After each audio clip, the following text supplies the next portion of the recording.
So guys, yeah, welcome once again on this platform. So this is how to fix atomic wallet crashing problem or atomic wallet loading problem. So if you are facing this problem, what you have to do is to first go to your phone settings.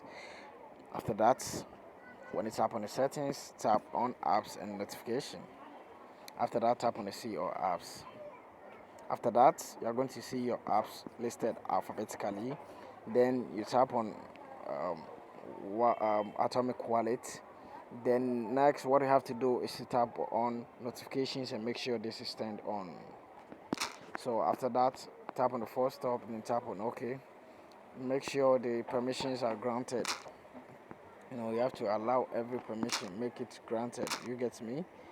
After that, tap on the storage and cache. You clear the cache. Then you go back. Then you tap on mobile data and Wi-Fi. Then you clear the background data. Then after that, you turn it on again. After doing this, what you have to do next is to check your Google Play Store. You get me? You have to check for more updates.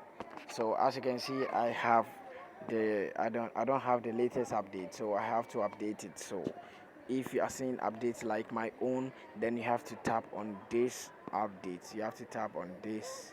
Do you get me? For to get the latest update. So after that, after doing this, what you have to do is to restart your device. You get me? Tap on the power button for long, then after that you tap on restart. So after tapping on the restart, then you tap on OK and it's going to restart successfully. So after doing this, it's going to be fixed. So this is how to face crashing and loading problem on atomic wallets. See you in my next one.